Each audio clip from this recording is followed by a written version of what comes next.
السلام علیکم ورحمۃ اللہ وبرکاتہ۔ دوستوں، لیجیے آج ایک پھر سے میں آپ لوگوں کے سامنے ایک بہت ہی بہترین دمدار تقریر لے کر آیا ہوں، جو مدرسے دارالعلوم الباگل کے طالب علم شیخ محمد بلال جنہوں نے بہت ہی بہترین انداز میں تقریر کی ہے۔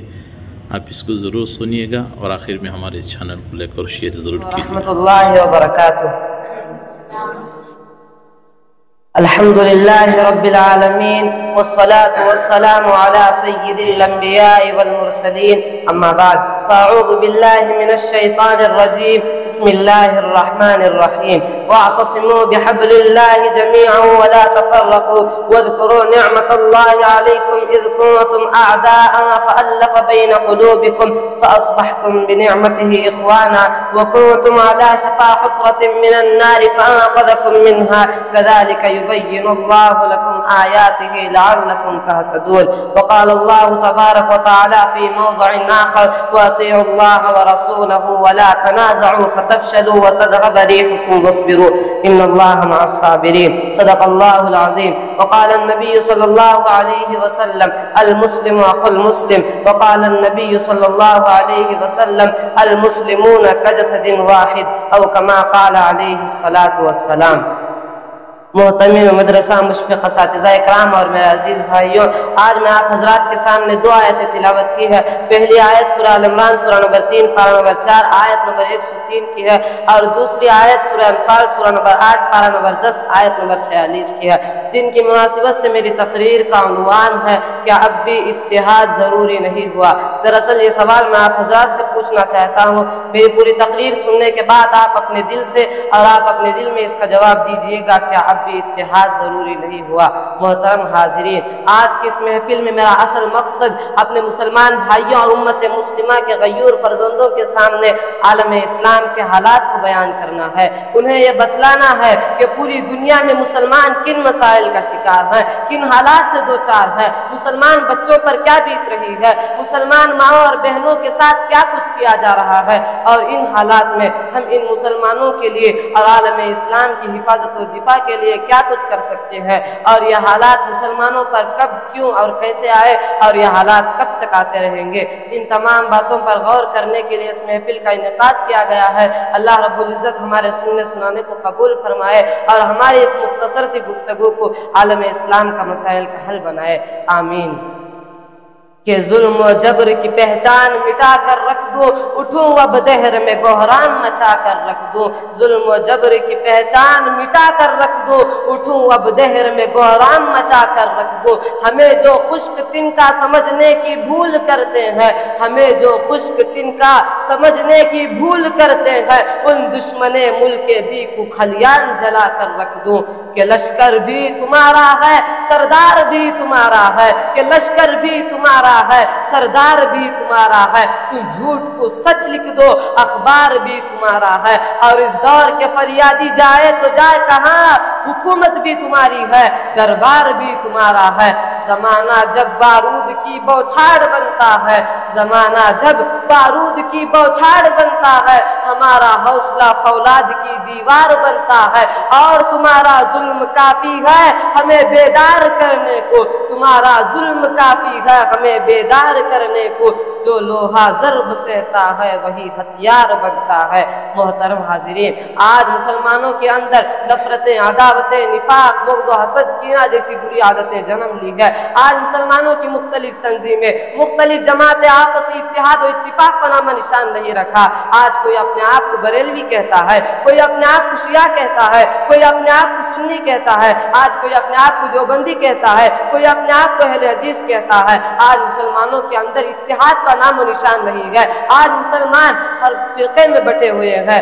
آج دنیا کے ہر خطے میں مسلمانوں کو ذلیل و رسوا کیا جا رہا ہے، دین و اسلام کی دھجیاں اڑائی جا رہی ہے، مسلمانوں پر دہشت گردی کا الزام دے کر مسلمانوں کو اور مسلمانوں کے رہنما علماء کرام اور ان کے لیڈروں کو چن چن کر ختم کر کرنے کی پلاننگ تیار کی جا رہی ہے۔ اور سب سے بڑا سانحہ تو یہ ہے کہ وہ مسلمان، وہ سرزمین جس میں مسلمانوں کا قلب واقع ہے، وہ سرزمین جو 1400 سال سے اسلام کا گڑھ چلی آ رہی ہے، وہ سرزمین جس میں وحی کے برکات کا نزول ہوتا رہا، وہ سرزمین جو مسلمانوں کی دل کی حیثیت رکھتی ہے، آج اسی سرزمین میں صلیب کا زہر آلود خنجر گھونپنے کی کوششیں کی جا رہی ہے۔ میرے بھائیوں، آخر ایسا کیا ہو گیا؟ کل تک وہ مسلمان جن سے قیصر و کسریٰ جیسی سپر طاقتیں لرزتی تھی، کل تک وہ مسلمان جو نہتے 313 تھے مگر انہوں نے 1000 مسلح تجربہ کار کافروں کو شکست دی تھی، کل تک وہ مسلمان جو 3000 تھے مگر انہوں نے 2 لاکھ کے لشکر کو شکست پاش دی تھی، کل تک وہ مسلمان جو پوری دنیا پر چھائے ہوئے تھے آج در در کی ٹھوکریں کھاتے پھر رہے گئے۔ مسلمانوں، آخر ایسا کیا ہو گیا؟ آج اس قوم سے دنیا کی سب سے بدترین قوم، دنیا کی سب سے رذیل و کمین قوم، آج اس قوم سے اسرائیل جیسی ملعون قوم بھی نہیں ڈرتی، آج اس قوم سے یہودی بھی نہیں ڈرتے، آج اس قوم سے عیسائی بھی نہیں ڈرتے۔ کل تک یہ یہودی حضرت عمر سے منتیں کرتے تھے کہ ہمیں خیبر سے نہ نکالے۔ جب حضرت عمر نے یہودیوں کو خیبر سے پاک کرنے کا فیصلہ لیا تو ایک بوڑھے شخص نے آ کر کہا، اے امیر المؤمنین، ہمیں خیبر سے نہ نکالے، جبکہ آپ کے نبی نے تو کہا ہے کہ یہودیوں کو خیبر میں رہنے دیا جائے، یہ مسلمانوں کو ٹیکس دیں گے اور اپنی زمین کی پیداوار کا کچھ حصہ دیں گے، تو آپ ہمیں خیبر سے کیوں نکال رہے ہیں؟ حضرت عمر نے جواب دیا، اے اللہ کے دشمن، مجھے میرے نبی کا ایک فرمان یاد ہے، اللہ کے نبی نے تیری طرف اشارہ کر کے کہا تھا ایک دن وہ آئے گا کہ مسلمان تجھے خیبر سے نکال دیں گے۔ آج میں تمام یہودیوں کو اس خیبر سے پاک کرتا ہوں۔ کل تک یہ یہودی خیبر میں رہنے کے لیے حضرت عمر سے منتیں کرتے تھے، کل تک یہ یہودی خیبر میں رہنے کے لیے حضرت عمر سے ٹیکس دیا کرتے تھے۔ آج ان یہودیوں کی ہمت کیسے ہوئی کہ وہ فلسطین کے اندر مسلمانوں کے تقدس کو پامال کر رہے ہیں؟ کل تک وہ عیسائی جن کو مسلمانوں نے اتنا مارا تھا کہ جب ان کا کمانڈر کشتی کے ذریعے دریا پار کر رہا تھا تو اپنی زمین کی طرف اشارہ کر کے کہا تھا کہ اب تک قیامت تک نہیں آ سکوں گا تیرے اندر۔ آج یہودی بھی ہم سے شیر ہو گئے، آج عیسائی بھی ہم سے شیر ہو گئے۔ تاریخ سے آشنا حضرات جانتے ہیں جب غرناطہ پر بربادی کی گھٹائیں چھانے لگی، جب اسپین پر مصائب کے پہاڑ توڑے جا رہے تھے تو وہاں کے مسلمان آپس میں عربی، اندلسی اور بربری کے نام پر لڑ رہے تھے، آپسی خانہ جنگی میں مصروف تھے۔ وہاں کے مسلمان مختلف فرقوں اور مختلف گروہوں میں بٹے ہوئے تھے اور ایک دوسرے پر جھوٹے فتوے ٹھوک رہے تھے۔ تو آسمان بالآخر وہ دن بھی دیکھنا پڑا کہ وہ اندلس جہاں مسلمان انتہائی بڑی شان و شوکت کے ساتھ 800 سال حکومت کی تھی، صرف اختلاف و انتشار کی وجہ سے سارے مسلمانوں کو صف ہستی سے مٹنا پڑا۔ بغداد سے آپ حضرات سب واقف ہے کہ بغداد مسلمانوں کا ایک بہت بڑا عملی مرکز تھا۔ وہاں کے مسلمان جب آپس میں دست گرباں ہو رہے تھے تو اللہ تبارک و تعالیٰ نے ان پر تاتاریوں کو مسلط کر دیا۔ فتنہ تاتار وہ فتنہ ہے جن کا تذکرہ کرتے ہوئے آج بھی رونگٹے کھڑے ہو جاتے ہیں۔ ہلاکو خان کی فوج نے پورے بغداد کو تباہ و برباد کر دیا اور 1,06,000 مسلمانوں کو صف ہستی سے مٹا دیا گیا۔ اسی طرح بخارا، سمرقند اور تاشقند کے تمام مسلمانوں کو صف ہستی سے مٹنا پڑا صرف اختلاف و انتشار کی وجہ سے۔ آج مسلمانوں کے صف میں اتحاد و اتفاق نہیں ہے، اسی لیے آج مسلمانوں کی طرف سے آج صرف اختلاف و انتشار کی وجہ سے تمام مسلمانوں کو ٹھوکریں کھانا پڑ رہا ہے۔ مسلمان ماؤں اور بہنوں کے ساتھ وہ سلوک کیا گیا جن کا تذکرہ کرتے ہوئے آج بھی رونگٹے کھڑے ہو جاتے ہیں، جن کا تذکرہ کرتے ہوئے آج بھی زبان لڑکھڑاتی ہے اور دل سے یہ آواز آتی ہے کیا کوئی پھر خالد بن ولید یا صلاح الدین ایوبی جیسا کمانڈر دوبارہ پیدا نہیں ہوگا جو ان مظالم کا بدلہ لے سکے؟ میرے بھائیوں، حقیقت میں آج ہندوستان میں بھی وہی تاریخ، وہی داستان دہرانے کی تیاری کر رہی ہے۔ اسلام اور مسلمانوں کا دشمن ہندوؤں کا سرغنہ اڈوانی جب بابری مسجد کے شہید ہونے سے پہلے جب اسپین کا دورہ کر کے ہندوستان میں آیا تھا تو اس نے یہ عزم کیا تھا، اس نے یہ عہد مصمم کیا تھا کہ ہم ہندوستانی مسلمانوں کے ساتھ وہی داستان، وہی تاریخ دہرائیں گے جو اسپین اور مصائب کے مسلمانوں کے ساتھ دہرائی گئی۔ میرے بھائیوں، میں اسی پر اپنی تقریر ختم کرتا ہوں چلو اشعار کے ساتھ۔